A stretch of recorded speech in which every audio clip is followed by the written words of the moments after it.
नाजरीन, field marshal Asim Munir 5 साल के लिए आर्मी चीफ और चीफ ऑफ डिफेंस फोर्सेस तैनात कर दिए गए हैं। इससे अब पाकिस्तान का डिफेंस सिस्टम किस तरह से मजबूत होगा, इस पर बात करेंगे। Air vice marshal retired Sajid Habib दिफाई तज्जियाकार हमारे साथ मौजूद हैं। साजिद हबीब साहब, बहुत शुक्रिया आपके वक्त का। आपसे सवाल लेने से पहले एक और सवाल आपसे लेना बड़ा ज़रूरी है। DGISPR ने आज एक तफसीली प्रेस ब्रीफिंग की है। इस प्रेस ब्रीफिंग के बारे में आप क्या कहेंगे? उन्होंने सिक्योरिटी इशूज़ पर भी बात की है, उन अनासिर पर भी बात की है जो मुल्क के लिए सिक्योरिटी थ्रेट बन चुके हैं। तो इस बारे में पहले बताइएगा, फिर आपसे मजीद टॉपिक पर बात करते हैं। बहुत शुक्रिया। देखिए, सिक्योरिटी इदारों से ज़्यादा मुल्क की सिक्योरिटी को जो ख़तरात हैं उस कौन जानता है। सारी एजेंसीज उनके पास हैं, सारे रिसोर्सेज उनके पास हैं, उनका काम ही यही है। और जब मुल्क के जो अस्करी इदारे हैं जब वो थ्रेट परसेप्शन देखते हैं, ख़तरात को देखते हैं, तो सिर्फ बॉर्डर के पार जो है वो नहीं देखते, जो उनके कोई फैसिलिटेटर हैं या जिनकी वजह से उन थ्रेट्स पे काबू पाने में मसाइल आ रहे हैं वो उनको भी देखते हैं। तो मैं बगैर किसी सियासी साइड पे या पॉलिटिकल साइड पे को बयान देते हुए मैं ये ज़रूर कहूँगा कि हमें ऐसे अनासर का कुछ ना कुछ करना चाहिए जिनकी वजह से कुछ बहुत से जगहों पे अमन नहीं हो रहा, उनको सपोर्ट मिल रही है, उनको सेफ हेवन्स मिल रही हैं और उनसे बात करने का कहा जा रहा है। वो हमारे 80,000 लोगों को शहीद कर चुके हैं और हम उनसे बात करने की बात कर रहे हैं।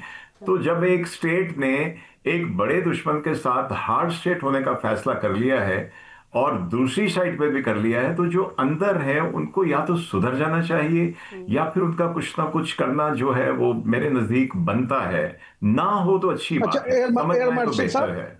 सर आपने बिल्कुल दुरुस्त फरमाया कि सिक्योरिटी के मामलात को सिक्योरिटी फोर्सेस से ज्यादा कोई नहीं समझता और मुल्क दुश्मन अनासिर जो भी हो उनके खिलाफ कार्रवाई होना चाहिए। ये फरमाइएगा कि ये जो field marshal general Asim Munir साहब को 5 साल के लिए आर्मी चीफ और चीफ ऑफ डिफेंस फोर्सेस तैनात किया गया है और वजीर आजम ने यह भी कहा है कि उनकी ये जो तैनाती है वो असली तकाज़ों से हम आहंग है और मुल्क का दिफा मजीद बेहतर होगा। आप इस सारे अमल को किस नजर से देखते हैं? आप इस फैसले को किस तरह से, कितना खुशाइन देखते हैं? देखिए, सबसे पहली बात तो ये है कि हुकूमत और पार्लियामेंट का हक है कि वो कानून साजी करें। कानून साजी करना उनका काम है। जो अथॉरिटी है जिसको हम कॉम्पिटेंट अथॉरिटी कहते हैं वो आइन के अंदर रहते हुए डिसीजन ले सकते हैं और उसके अलावा सिचुएशन के हिसाब से भी डिसीजन ले सकते हैं। मैं ये कहूँगा कि जो पहलगाम वाक़े से जो एक सिलसिला शुरू हुआ, अब मुझे बताइए कि क्या भारत ने कह दिया है कि जंग खत्म हो गई है? वो तो अभी तक कह रहे हैं कि ये ऑपरेशन सिंदूर तो एक हमने वो चलाया है, ट्रेलर चलाया है। उनके हिसाब से ऑपरेशन सिंदूर को उन्होंने सस्पेंड किया हुआ है, वॉर खत्म नहीं की है और अब वो घूम के अफगानिस्तान वाली साइड से आ रहे हैं।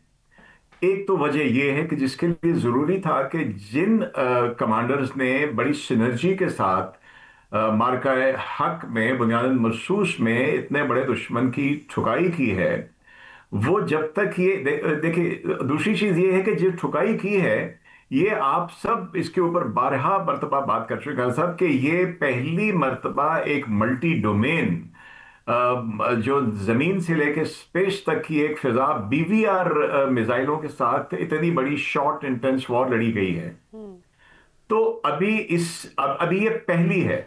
देखिए, जो पुराना जो भी डॉक्ट्रिन था उनका भी, हमारा भी, एरियल वॉरफेयर का भी, जमीन का भी, वो 40-50 साल तक चलता रहा है। उसमें एक चेंज आई थी जब F-16 हमारे पास एयरफोर्स में आए थे, तो एक पैराडाइम चेंज आई थी। उसके बाद अब एक कंप्लीट न्यू पैराडाइम है। तो मेरे ख्याल में इसमें अगर ये हुकूमत ने फैसला किया है तो बड़ा सोच समझ के किया है और उसी में उसमें जो सर ये फरमाइएगा कि आपने अभी इंडिया का जिक्र किया, तो वहां तो जब से ये नोटिफिकेशन हुआ है वहां तो कोहराम मचा हुआ है, क्योंकि उनकी तो जिस तरह आपने कहा ठुकाई की, बाकी हमने अल्लाह की रहमत से जो दब्बर कोट लगाई उनको, उसके बाद उनके लिए तो जनरल आसिम मुनीर साहब और हाँ जी और ज़हीर बाबर संधू साहब जो हैं उनके लिए तो ये वैसे मौत के फरिश्ते हैं। तो इन दोनों के हवाले से ये जो नोटिफिकेशन हुआ है इस पे इंडिया में जो इस वक्त सूरत हाल है वो भी आपके सामने ही है।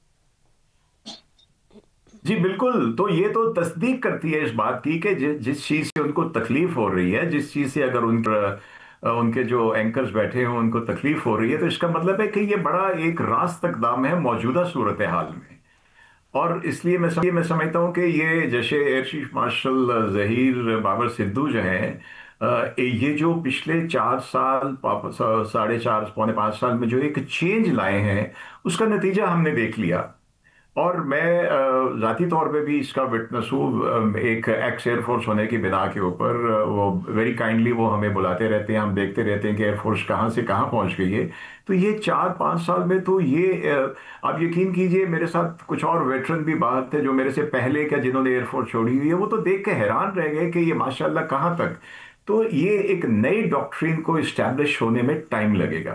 तो इसका फायदा क्या तो होगा सर, कि ये अपने अपने जानशीनों को तैयार करेंगे, जो आने वाली नस्ल है जिन्होंने टेक ओवर करना है, वो इस सिस्टम को, डॉक्ट्रिन को समझ के, ये इस पूरे मल्टी डोमेन को, कि जब भी ये जाएंगे तो आगे उनकी जगह लेने वाले उस चीज को बेहतर तरीके से संभाल सकेंगे।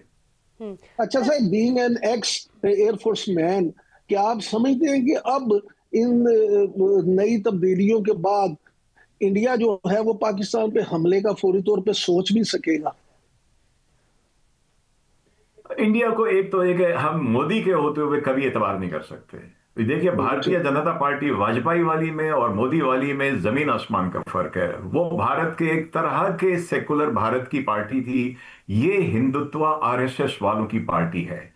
तो इसको हम यकीन तो इसके ऊपर एतबार तो हम कभी नहीं कर सकते इनकी बातों के, जब तक कोई वाज़ेह निशानियां, कोई स्टेप्स इनके, जिसको कॉन्फिडेंस बिल्डिंग मैनूवर्स या मेजर कहते हैं, वो नजर ना आए, हमें बिल्कुल नहीं करना चाहिए। और मैं आपको यकीन दिलाता हूं कि उसी के हिसाब से हमारी मुसल्लह अफवाज अपनी तैयारी आगे से आगे लेकर जा रही सर, है। हमारी मुसल्लह लेकिन अफवाज अगर की वो समझ तैयारी। जाते हैं तो भलाई है, उनके लोगों की भी, खित्ते की भी और हमारी भी। और मैं एट द सेम टाइम कोई भी मिस एडवेंचर्स करने से पहले उनके कमांडर उनको समझाएंगे जरूर कि अभी इसका वक्त नहीं है।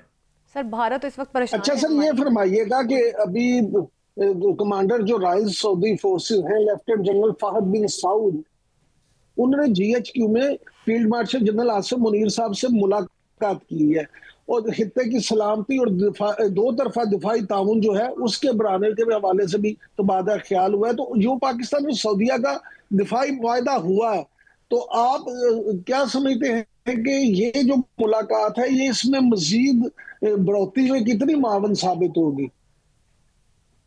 देखिए, पहले एक तो ये जो मुलाकातें हो रही हैं, या जहाँ पे हमारी इस पूरे मार्के को पढ़ा जा रहा है, जहाँ पे एयरफोर्स ने जो किया उसको केस स्टडी के तौर पे पढ़ा जा रहा है, पहली बात तो ये कि ये सिर्फ ट्रंप साहब की तस्दीक नहीं है कि हमने गिराए हैं, ये इन सब मुल्कों की जो हमारे पास आ रहे हैं, जैसे सऊदीया ने दिफाई मुआहदा किया है, जैसे और भी, जैसे इवन इस मार्के के बाद चाइना के लोग हमारे पास आए कि सामान तो हमारा है, ये आपने किया क्या इसके साथ।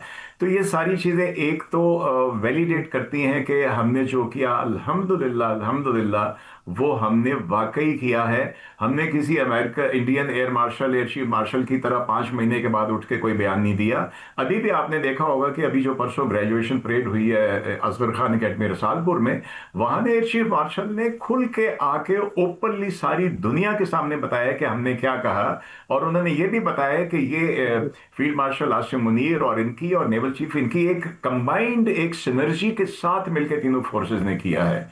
तो ये जो विजिट्स है इस तरह की आ रही हैं, मैं समझता हूं कि इसमें हमें फायदा होगा। हम अपना, लेट मी टेल यू कि हम सर, बहुत ज्यादा इंडिजिनाइजेशन की तरफ जा रहे हैं।